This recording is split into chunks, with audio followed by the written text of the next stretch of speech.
Okay, so I figured no time like the present to start a YouTube channel.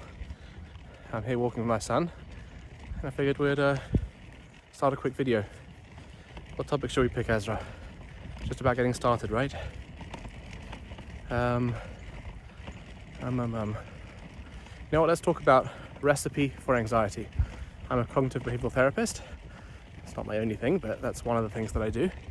And in cognitive behavioral therapy, we like to make experiments. We like to do experiments and conduct experiments to see if our theories and the things that we worry about really do happen. So, recipe for anxiety, here it is. We overestimate the likelihood of something happening, and we underestimate our ability to cope if it does. Again, we overestimate the likelihood of something negative happening, and we underestimate our ability to cope if it actually does. So, I get a phone call from my landlord. Here I am, assuming first thought, he's evicting me or raising the rent. I'm worried about missing my train going to work. I'm going on a date. First thought, it's not going to work out. And I'll be so depressed and it'll be terrible if it doesn't. You name it. The point is that we tend to worry about things happening and we grossly overestimate the likelihood of that happening. And when I was in NYU in graduate school, our professor encouraged us to do the following experiment, where we had to write down every day something that we were worried about happening. Not getting through the day, failing a test, the date not working out, just anything that we were worried about happening, and just to see what actually happened. For 3 weeks we had to track this. And it's interesting to note that after about 3 weeks, my results were that I was wrong about 80% of the time. So 80% of the time, the fearful consequence that I was worried about never actually happened. Now, 20% of the time I was right. The thing I was worried about did actually happen. And this is where the second part of the equation comes into it. Underestimating our ability to cope if something does happen. Sure, some of the things I was worried about happening did happen, and it was really frustrating. In fact, the landlord thing never actually happened. They were just calling to thank me for a holiday gift that I sent. But you know what? A few months later, I actually did get that call.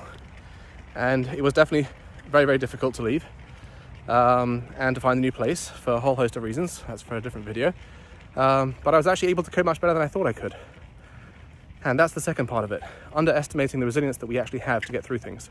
It doesn't mean it won't be challenging, but we grossly underestimate our ability to cope. So that's an experiment for you guys. Over the next few weeks, write down every day something you're worried about happening and seeing what actually happens. See if it does actually happen, and if it does happen, how are you able to cope? You know, I do experiments with some of my clients about social anxiety, and I have them go to Central Park and first of all ask people the time, and then I have them go to Central Park and ask people, where is Central Park? And most people are like, oh my gosh, I can't do that. Everyone's going to think I'm an absolute idiot. And I say, let's go see. Now, of course, there's no way of knowing for sure what people are thinking of you, but for the most part, you have a pretty good sense of it. And for a different video, learning how to tolerate judgments from other people is a very important thing. But let's talk about this from an experimental point of view. Out of all the times I've done this, most people either laughed in a humorous way, a friendly way, just pointed out to people where Central Park was, they're actually standing in it. And the one or two people who did give snarkish or mean comments, my clients learned a valuable lesson. They can actually cope with people judging them. So they overestimated grossly the likelihood of people judging them, and they underestimated their ability to cope if they actually did.